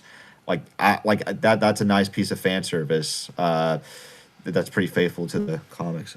People just want to highlight that Amelia Bedelia's back in the crowd. Haven't seen her in a while. Yo. Yeah. Yeah, what are your thoughts on the trailer? I didn't see the one that got taken down. I've heard Ethan Van Sciver himself say that he thinks it's called Lanterns because, you know, there's going to be other colors involved, and he thinks specifically that town that they're, you know, that seems to be take place in the Midwest. He thinks that he suspects like a bunch of them might be lanterns as well, yellow lanterns or something. I don't know. Yeah, he also said. Maybe I don't like think Ethan Van Sciver is going back and forth on it. Like he originally said that the actor for Jon Stewart looked like a bitch or something. I don't know. He said he looked kind of like a homosexual, which I don't disagree with. He's a very handsome man, you know, and that tends to be a thing, you know. But he's like in my boat where it's like I can't tell until I see it, you know. Like I mean, it looks. So here's the thing: is this is my thought of why they tore it down because it. I wouldn't be shocked if they're going through some massive reshoots like right now. Like I wouldn't be shocked if you hear it gets delayed in the next couple of weeks. Mm-hmm. And because it seemed as though it had nothing to do with space. Right. Which you don't need to have. Which you don't need to have 100%. You can still have the Earth element of Green Lantern. He clearly does live here. This is his home base, so to say. Well, they're probably just going to add like the comic book element to it because it looks like they just stripped it of that. It's just like this serious like detective story or whatever the fuck it is. Exactly. So it seemed like they were really drawing from Hard Traveling Heroes, which was now it's really, you know, well thought of, but at the time it was a little divisive because it was grounded Green Lantern with Green Arrow, and they tackled a lot of current at the time social justice issues, mostly drug related. I would say like as someone who read those, I'm not a fan of that era of Green Lantern because that was essentially what they did was make Hal Jordan a conservative straw man to the more liberal and open-minded Green Arrow, who was always correct. Oliver Queen, who was always correct 90% of the time. If it came out today, like we would criticize it the same way, like others. It's more well remembered now than it was received at the time it came out. And the problem is that they seem to be making Hal Jordan into that sort of caricature foil to Jon Stewart. That's at least what I got out of the trailer, you're probably especially with how out of character he was. Like they made him like sound like a hick. They made him say, "Man, I don't like them gosh darn aliens. I never talked to them." Like, what the fuck are you talking about? You're Hal Jordan. You see the Green Lantern, like your fellow members of the Green Lantern Corps. Quite as literally, family. Like you were the never talked first to Killua? human Green Lantern in the Green Lantern Corps. A lot of people, because Alan Scott doesn't count. He was a. Eventually, they retconned him to not even be a Green Lantern. He was like a. He does to me, God. He was his Green Lantern ring is more so like magical. Well, he in carved nature. it out of eventually, what they did was they retconned it that he carved it out himself from a Green Lantern battery. But because he did that, it has an awkward wooden issue. And then he eventually also became what was it? The Sentinel, and he had a bunch of different like names. Mandrill, I want to get you. It's been a while since you had the floor. Why don't you take it for a minute? Oh yeah, I think they're gonna do the whole lanterns thing, but like they're not gonna really build it up first. I think they're gonna shove like red lanterns, orange lanterns, yellow lanterns. I think they're just gonna shove them all in because like Jump straight to Atrocitus. pretty much, yeah. I mean, James Gunn. I mean, I know this is not directly made by him. He doesn't have a lot of restraint. I think he's just gonna basically have a lot of stuff that's teased, but not a lot of stuff that's actually developed. I think he's kind of spread himself very wide, but not very deep with a lot of his DCU, which is a shame because I liked Superman despite how messy it was. But like Peacemaker season 2 was very underwhelming. Creature Commandos was a hot mess, and I don't know if he has the management capabilities to run this universe like I think he's not the right guy anymore. Maybe he can turn that ship around, but I think it's looking a little sketchy that he can right the ship with the DC universe as it stands. Yeah, James Gunn does love some James Gunn, that's for sure. You're 100% right though, with them seeming to jump too far. Like they want to. So it's funny, for all its flaws, the Green Lantern movie that came out with Ryan Reynolds at least got a couple of things right. Green. Yeah, the world building. It was green, first of all. They started with was Sinestro being an ally who slowly turned into like the villain, and they were setting up for him to be the villain in the next movie. It just never occurred. Hal Jordan and Sinestro are like this, and for if he better appear in this at some point. That's all I have to say. They can't. Well, and that's his Joker. That's his most important villain. But if he shows up, is he going to be like, oh, like they met before? Like, are we not going to get that like organic like first interaction? Like that's what I'm wondering. And this is the problem with just like introducing these characters in this way. Same problem Marvel's having. Yeah. There's a lot I want to rant about the trailer. But first, like I should say, I don't inherently have a problem with the story being set on Earth because, like, a lot of Hal Jordan stories have him being a protector of Earth. Like, that's not an issue. Plus, Blackest Night, like all these other different cores, they needed to be built up to, right? So we can have, save the best things for last. Like, develop it first. If you just give us Blackest Night now, I would say this is garbage. Like this is not like there's so much more preparation going into it. Trust me, Road on Life. I'm in kind of a lull right now where I've been trying to put together a Daredevil video, but it's just there's not much meat on that bone. But if it comes to when it's gonna be bad, I'm almost certain it's gonna be bad, and I may actually do a video for every episode. That may be the first time I ever do it because it's my favorite character. My problem with most of these projects is always the same. It's too long. Why is this 10 hours long? Why isn't this just not a tight 2-hour movie? Please, I'm an old man now. I don't have. We're not locked down under quarantine. We don't have all the time and energy and bandwidth to watch these hours and hours of quote unquote content that are padding out the streaming platforms. Just make a movie. Yeah, Can't tell you how many times. Well, the problem I have is that this could very well have been like a great episodic, like Star Trek style show, like especially serialized the Green almost. Lantern Corps.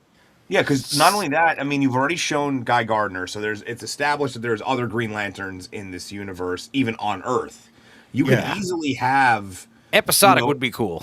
New adventure every episode. Yeah, I think it would be. I think that's actually the route they should have gone. They should have made it Because- animated too. Like instead of giving us this garbage like Creature Commandos, make it an animated Green Lantern Corps like show. I'm That okay with would've it been being great. live action, but It's got to be live action for the normies. It's all they can give I'm a shit okay with about. it being live action, but here's the thing: is Unfortunately for true. me, you got to if you're gonna do it, I want them to go to planet blah blah blah to catch the blah blah blah. Like whatever you decide to put in there, ranks the living city would be great. A great episode. They land and they're like, well, we're trying to find something. Oh, it turns out the city is the entire fucking alien. Right. And this is my other problem. I think Hardcut like touched upon this before, but the main showrunner, Damon Lindelof, he comes across as though he's ashamed that he's working on a superhero show. So he takes away like the superhero aspects, like their non-costume, the color green is nowhere to be found, and he changes the lore for very stupid reasons to have these very forced plot points. The biggest one is that only one of them can wear the ring. This is like on the poster too, like only one can wear the ring. What the fuck are you talking about? It's like you're trying to do like the Highlander with the ring. Like Also, you already have Guy Gardner like with a ring. Yeah. So that Also, already the costume hanging up in a closet's a big problem. For Yeah, I think that's you that's can make the a construct out of it. Exactly. that's the main reason why people are just having such like a negative reaction towards it, though. It's just because we're so tired of all of these fucking stripped down postmodernist bull. Yeah, deconstructions. and this just looks like the pinnacle of that. It's like if you're gonna do that to a character, Green Lantern is not the character to do that with. And I'm not saying that it needs to be this like huge, massive cosmic adventure on their first outing. I'm not saying that at all, and I'm fine with it being on Earth as well. But holy shit, the direction that they're going in just seems so It's seriously possible annoying. they're being reserved in their Yeah, it's possible. advertising, That's but true. I don't see the point in that. Like, all you have to do is show us like a second of some spacecraft. What's probably going to happen is like it starts out that like the first 6 episodes are like that, then the last couple that's where they really like hammer in the cosmic shit. I can see that, but that to me is still annoying. Yeah, a superhero show in the style of True Detective would have been cooler. Like when that first season was like hot and fresh and everyone loved it. But now it's like a little bit Well, dated. that also would have been cool with someone like Constantine or something. You know what I mean? Oh, right. Not Green Lantern. That's Do you the think- problem. Mandrill, you're about to say something. Go ahead. Yeah, do you think they're taking away the space element because it's coming out around the same time as Supergirl, and they don't want to like double dip in that avenue? possibly, and even for budgetary reasons too. So here's the thing. There's a possibility. You're 100% right. There's a possibility that maybe this is they're only using clips from the first 3 episodes or 2 episodes. Maybe it's even just the first episode. Maybe that's all that they use, because you could make a trailer out of 1 episode and make it seem like it's longer than it is. Sure. Yeah. I would for it to be, and I would laugh so hard internally if my favorite character ended up being the one that like everybody was just finally like, okay, the deconstruction shit just has to stop. We've gone too far. We've taken a character who, for the most, is first of all colorful, but is for the most part, it's this concept of the space cop, and removed the space and I guess not the cop. He's still the cop. He's still a cop, and I would love that. It would just be it would feel so cathartic to me if my favorite character was the one that they finally was the fucking nail in the coffin for the dumb deconstruction bullshit. Yeah, but the problem with like I'm having like they could introduce some space stuff like in the show that they're not showing us. That's not necessarily, like as I said before, that's not necessarily my problem. What is a problem, and is that they're making these big changes to the lore, like that are present throughout the trailer. Like people like typically don't know this, but the chronological order of the Lanterns is that you had Alan Scott first, but that's like Earth 2, then in Earth 1, 2, so that no one would Earth even 1. care. Like, though honestly, that one would actually. I feel like Earth 2 Green Lantern would work better because he didn't really do space stuff. He was always on Earth. There was no Green Lantern Corps in Earth 2, but like then there was like Hal Jordan on Earth 1, then Guy Gardner, he was a substitute Green Lantern, then John Stewart. But with how John Stewart was introduced at first is that Guy Gardner got a concussion, then Yeah. That's actually another funny bit of lore. Like originally, Guy Gardner was not the character we know him as, like as an asshole. He's an asshole. Well, he was always an because asshole, but he was well, just he but wasn't he had a concussion. He had a concussion that made him an asshole. That's the thing. But yeah, he was originally like a league. What was it? He was like a legal counsel something in for I forget exactly what it was, but he was a minor character for Hal Jordan originally, and then they gave him the ring. And then when Guy Gardner became incapacitated, the Guardians decide to pick Jon Stewart. And I just want to say, like, the way they introduced Jon Stewart sucks. They when Hal Jordan expresses any like doubt and saying like, I don't know, are you sure about this guy, Guardians? And they were just like, Hal Jordan, don't be racist. Like Jon Stewart is perfectly capable of being a Green Lantern. And so, like, I was not a fan of Jon Stewart's earlier appearances. What most people like, and most people weren't, right? Yeah, he didn't get popular until the Justice League. Yeah, Justice League. Yeah, and like he's an entirely different character from like his earlier appearances because he's actually disciplined. He's actually the no nonsense soldier. But back then, like he was a lot like a Guy Gardner. He was like hothead, right? Yeah, he was a hothead. He refuses to listen to authority type. They also did a lot of his whole thing was racial injustice stuff early on. A lot of his early issues where it was almost like they were like, well, the Green Lantern's a Black Panther now. Like that's basically what it was. Like they come back to that. It feels like that's all they do with him now. Yeah. So I think they're going to. It feels as though David Lindelof is going to be like, oh, I like these aspects, but all these internal consistencies with the Green Lantern lore, I'm just going to change this up. Yeah, we need to have race politics. We all saw what he did with Watchmen, so there's no reason to believe he's not going to do the same shit with this. Like Dr. Manhattan, he had to turn himself black. He had to turn himself black. My favorite thing about Lindelof was after it all got, everything was going. He was like, "Here's me in a Green Lantern shirt. Look, here's a picture of me." That's such a fucking.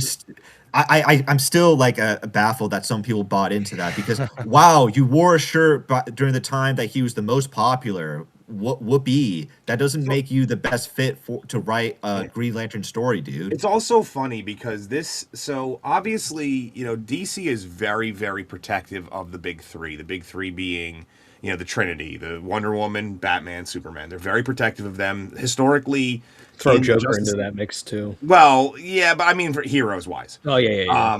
You guys probably remember the Justice League episode, Justice Lords, where they had they came from the different dimension. They had the white suits and all that. That only came about because originally that was the design they wanted to use for Justice League. And at DC was like Warner Brothers was like, fuck no, you could do it for anybody but these three. They were like, that's like half of the cast. Like what do you mean I could do it for anybody but them? So then they made an alternate version. But so those are their tier 1 characters. Green Lantern, Flash, those are tier 2. It's still not low enough. You need to go down to like tier 4 or 5 before you can really start retconning the shit out of stuff and people being okay with it. Yeah. And that's why it worked. It works with the stuff he did with like no one cared what he was doing with Peacemaker. No, as an overall universe. I mean, no one cares what they were doing with. Or if you go to James, because obviously James Gunn has to write off on all of this. Yeah. So no one cared when he was doing it over at Marvel either, because they were all characters most people had never heard of. Green Lantern, not as popular as those other three, but still had. He's been in popular cartoons. He's been around for 60 plus years, 70 plus years. It's not a character that was made in 2008 that you can just fuck around with. Dude, you guys want to hear something kind of funny? According to the internet rumor mill, the reason why the trailer was pulled was because Warner Brothers got a copyright notice from Sony Pictures, who owns the rights to the Bruce Springsteen music they used in the trailer. Oh, that makes sense. That actually makes perfect and sense. Something similar happened to Justice League trailer teaser when that first came out. So it's like not unheard of. I wish I hope that that's not true, but it probably is. Yeah, that seems like a pretty logical explanation. I actually think when I got copyrighted, I was copyright for the Bruce Springsteen music too. When I Fuck did Bruce live stream, Springsteen, and I'm from Jersey. Fuck that guy. Yeah, it's funny. I have this. There's the AI music Sonato, and Sonato for some reason will let you do like a song in a style of an existing artist. I don't know how that's allowed. It probably isn't.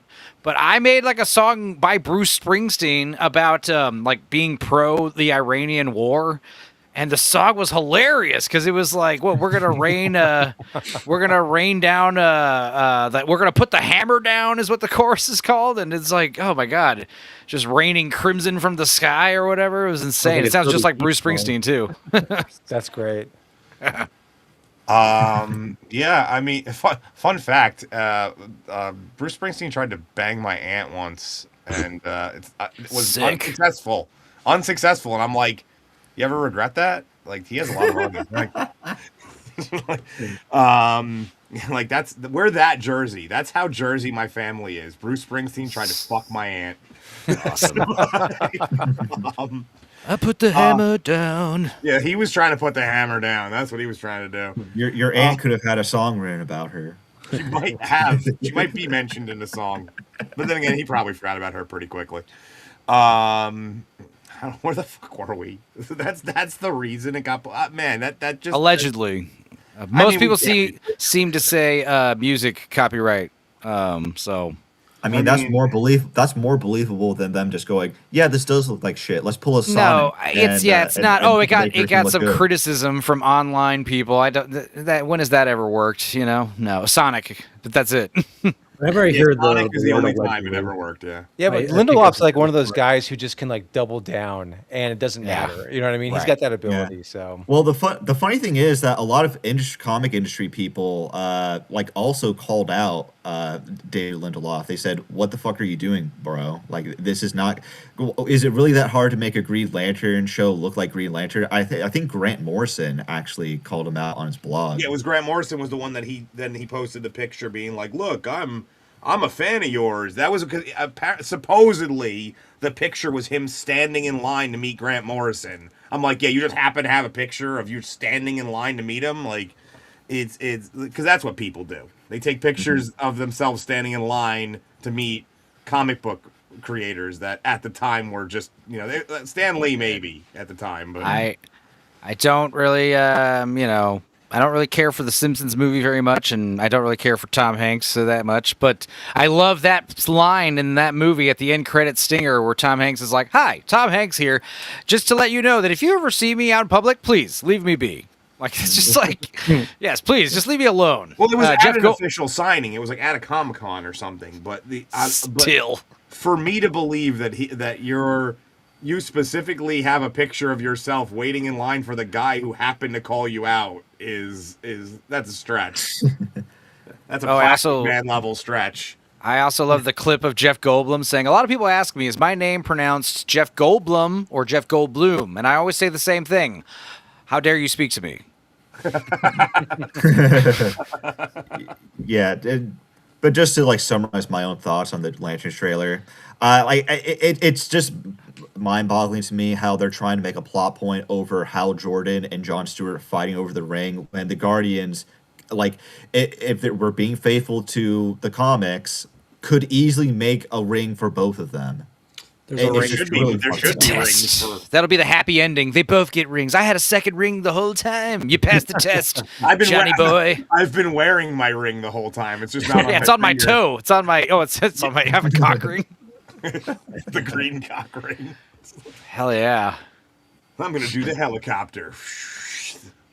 But yeah, That is I something mean, that's cool with the Green Lanterns is like different characters who have the Green Lantern do Yeah. different style constructs and stuff based on their personalities, you know? I was in a conversation about it recently, where somebody asked, "Well, what's the difference between who's considered the four main Lanterns? Kyle Rayner, Jon Stewart, Guy Gardner, and Hal Jordan." Who was the first one?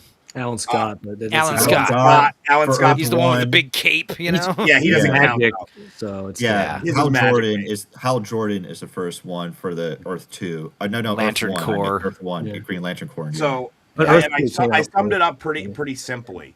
So, It was Kyle Rayner's are the most creative because he's an artist, so his are generally the most like extravagant. Maybe it's Abstract. abstract kind of shit. Jon Stewart in the current iteration, like nowadays, is a former. He's not only a former Marine Corps, but he was also a architect. So Hal Jordan at one point even explains that he like puts the nuts and bolts inside of his constructs, even though he doesn't need to. Like he's very like thorough. Guy Gardner is very direct. That's why a lot of his shit is just like a baseball bat with a nail in it or something. Like, see, I would be thinking more like geometric shapes and stuff, just a big sphere or a big block. yeah, that's what he does. It's like, I need to hit someone hard. I'm gonna make a hammer. Like, it's very direct concepts, and then Hal's are usually the most practical for the situation and often military based, like a plane or a machine gun or something. Giant hands would also be a popular construct I would do. Yeah. Yeah, but Dark Arrow. I mean, obviously there's some subtleties to each one of them, but those are the easiest ways to explain the four. But that's so lame that they made them all individualistic. Wouldn't it be just cooler if they just shot lasers the entire time and nothing else? Yeah. Well, there's like the first Lanterns had just shot lasers that did nothing, and no one could. And then eventually, I forget his name. The very first, I can't remember his name, but the very first one to figure out that you make constructs was what it's one of the like tales of the Green Lanterns. You see, this is the thing about Green Lantern, though, like that no one has captured yet. Like the Ryan Reynolds movie. Like, if they do it right, like you guys just explained all the personalities that they have, and like the manifestations all come out through their personalities. Like, that's cool. There's been zero properties that have done that yet, and it's like, I remember before Iron Man came out, the original Iron Man, my brother was like, fucking Iron Man, what the fuck, like this is gonna suck. And I was like, no, you don't understand. And I'm not even an Iron Man fan, but I'm like, if they do it right, then people will fucking love it, and they just so happen to do it right. They need that moment for Green Lantern. They need that for every character. They do, but like just based on what we're seeing of this show, they're not doing it. You know what I mean? We're not getting that. That's what I'm saying, and that's very unlikely. Yeah. Yeah, it's I'm not sure it's gonna. I wouldn't be shocked if this is a one and done, and they get one season and that's it, and they never get to. Guy Gardner will be the face of the Green Lanterns for the rest of the DCU.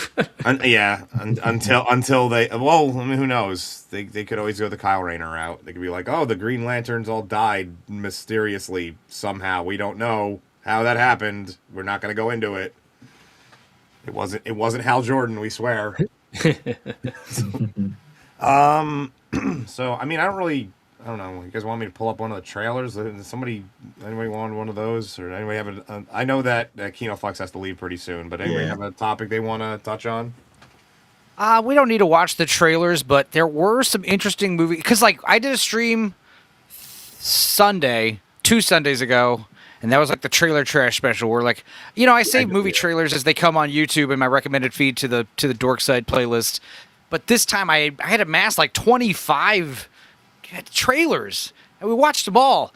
And then by the time Thursday rolled around, there was another like 19 trailers added to that list. It was insane the last like week or two how many trailers dropped. But out of those, there were a handful that looked interesting. Idiots with Peter Dinklage and what's his name, Ice Cube's son. That was a very interesting trailer. I actually seemed pretty stoked for that, whatever that was. And then there's Leviticus, which is like the gay conversion therapy horror movie that looks pretty interesting. Like LGBT stories that actually seem like they might be good. That's fun. And then there was another movie trailer for something called Watch the Skies. And it was like this Eastern European, maybe Scandinavian or Norwegian or something movie. And it's like auto-dubbed with the AI mouths. And it's... there's someone called Crazy Films is like credited for directed by Crazy Films, costumes by Crazy Films, music by Crazy Films. It seems like an actual like AI movie, or at least a movie that was filmed foreign and it's being re-released with like AI nonsense to it. Very strange stuff with that Watch the Skies film. But was it? Yeah, that was the one you told me to go like check out, and like it just looks weird. Yeah, it's like. We were watching the trailer, we realized, like, oh, the mouths are being AI dubbed, that technology. But then the end credits poster at the end, it shows all the credits. Like, there's someone named Crazy Films listed under, like, every credit. very bizarre. I wanted to dive more, like research more into that, but haven't gotten around to it. Matt, was it you who said that the Alien Isolation 2 teaser trailer? Oh dropped? yeah, Yeah, they dropped that. Yeah, that doesn't. I show love Alien shit. Isolation. Yeah, it's That's awesome. the real sequel to. I don't play video games, and I played that one and love it. It's fucking badass. Yeah, they just like maybe a year ago, the team behind the first one announced they're doing the second one, and they just released the first. I'm assuming it's a bit of gameplay footage, even though they don't really show anything. But yeah, hey, it's finally that one I might fucking be able to happening. get away with. Hold on, I might be able to get away with that one. Yeah, it's just a 20. It's like a 10-second confirmation trailer. Like it's happening basically. You see a door open, and you see the emergency telephone thing, and that's it. Yeah, you see the safe. Yeah. Yeah. Oh, That that's damn it? safe. Oh, never mind then. I'm not going to bother with that if that's all. And you it know is. what's great is Alien Isolation's one of those games that you could just totally replay it, and it's it's got It never replayability plays factor. exactly the same. No, Yeah. it doesn't. Yeah. But that game is just fucking phenomenal. It's so People are good. worried because it's using the Unreal Engine 5, which apparently is like, I don't know, they're saying it won't handle or look the same. It won't have that gritty aesthetic that it has. They're for the new one. They're using Unreal 5 Yeah. for it. I don't know Oh. what that means, but yeah, that's what they're saying. I'm like, okay. Whatever. I mean, I guess I kind of understand where they're coming from, but Unreal 5's pretty good. So I don't know. I remember the other thing about the alien sucks, and you can't kill it, and you got a flamethrower to that's like the deter only yourself. thing that annoys me is that like I feel like at the end they should have given you that payoff where you're either mowing Shoot down it. a bunch of them or you can at least kill the one. You know what I mean? Like that's the only thing that bothers me about that game. Well, Yeah. there was a theory that the one it wasn't the same one. Of course. No, they Yes. confirm it at the end. You realize there's a huge alien hive. Yeah, but like The- it was the theory was early on is that one is stalking you, but then and that's the one. But then a lot of people are like, well, it must not be. It must be different ones. So. Yeah, to explain, especially if you're playing the game on nightmare mode, how the hell he's able to go from here to here and all this stuff. Oh, there's multiples. That would make sense. But also, you can hear the queen when you go down to the big power reactor core at the end. You can hear the queen making noises and stuff that you never see. That stuff's Yeah. fun. I'm pretty sure a queen will be in an Alien Isolation Oh, sequel. they're I don't know. 100% I don't know, gonna do it. man. Hopefully I don't know. not. I don't know if that's going to happen. I feel like, especially with like because that game came out around the time Prometheus came out, and like Bobby and I have talked about this on our Alien videos before, but I just feel like there was like before Prometheus, there was marketing materials for anything Alien series was always centered around aliens. So Queen. the Queen, like all of that stuff, and then like when Prometheus came out and then this game came out, they kind of I don't know, shifted backwards. And like, Ridley Scott's never been a fan of the Queen alien and all of that. So the mythology kind of changed a bit. And like, yeah, I know the game devs have like said that like, oh yeah, that you hear the Queen and the hype, but like, Yeah. do you really though? I mean, are you really, I do love the idea of the warrior class. Like, when the alien first emerges, he's got the smooth head and he's like the, scavenger type, But then The drone. apparently. He was a drone. is Yeah, what it drones. But then apparently when they're like alive long enough, they start getting the rigid heads and they become like, more like hunter-killer stuff. But for then me, there's my the favorite was always the Praetorian dog Guards. alien. Show the dog alien in one of the movies, the runner aliens. Like, I always loved the design of the runner alien best. yeah, that was cool. That gets Like that's just the underrated. quadrupedal, the lips. Bring back the lips. I mean, the first the isolation alien has the lips. The lips are important because it's like Yeah. this solid, like eggplant looking head, and then the lips peel back. I don't like it when the teeth are always showing and they're extra pointy, and Yeah. Well, it's like a cat. Yeah. Cat- Ridley Scott has basically it's almost been this back and forth for years because of who did it better, and because Ridley Scott really just wanted it to be the one-off. Obviously, he just wanted Yeah. the first movie to be the one-off, and it was just it was done. We didn't need to go any further. So And it's one of the greatest retcons, so to say, to be able to be like, well, there's actually we were able to do this whole colony, and now we're going to put these people here, and she was asleep this whole time, so it all happened under her nose. It was a great retcon to do that. yeah, I mean, it's an awesome sequel. You can't deny that. And like, it's like inverse for Terminator. Like the idea, what I would say is Alien is a better movie because of like it's like subliminal, like terror, the way it does like the lights and the sound and the smoke and the foreign environment, like all that adds to the terror, the confusion and everything. And it's like perceptual, psychological, like all kinds of really good stuff is being used in the first Alien. But Aliens is like a better story. Like if I told you the story of aliens like in a campfire, that would be more entertaining than Alien. Whereas Terminator is a better story over a campfire, but Terminator 2 is a way better movie. Terminator 2 is like balls to the wall.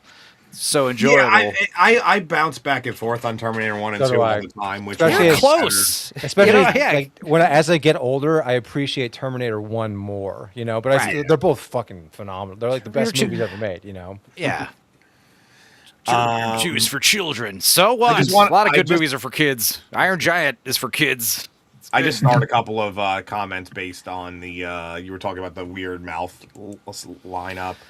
The foreign mouth movement AI tech is pretty cool. Used a great Netflix show called Last Samurai City. We actually talked about that. We were like one of the only shows that talked about that show. You noticed the weird lips moving. You're like, something's off. The thing that sucks is you can't disable that. It's the one that you can to disable it. You have to turn off dubbing, so you have to go to pure sub. Right. And it felt like a third of a story because it is a third of a story. It's only there's still more of the book. That's only like the first. I think it was only the first like 8 chapters of a fairly large book. Something like that. Something else I forgot to say about Michael, because we talked about like deleted scenes and reshoots and stuff, and trailers being Green Lanterns talked about trailers being misleading. Huge missed opportunity. They show in the trailer Michael Jackson his Grammy night, where he's got the outfit and he's got the 8 Grammys, record-setting 8 Grammys in his hands. None of that's in the movie. The Grammys, like why'd they omit that? Especially if we're going to be doing a big puff piece, you know.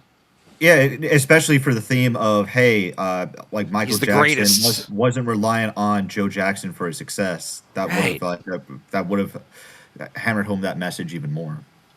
Yeah. Anyway. Kino, do you have to go now, or because we're pretty much like summed up? I think we could probably wrap it up. Yeah, I think we can wrap it up. Okay.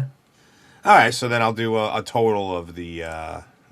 It is now time for everybody to plug. I like that. Shit, this is where you tell us where you are, where you've been, what you're making, what you're doing, where we could find you, all that good stuff. And we always start with our newest guest, and that in this case it's Iron Mandrill.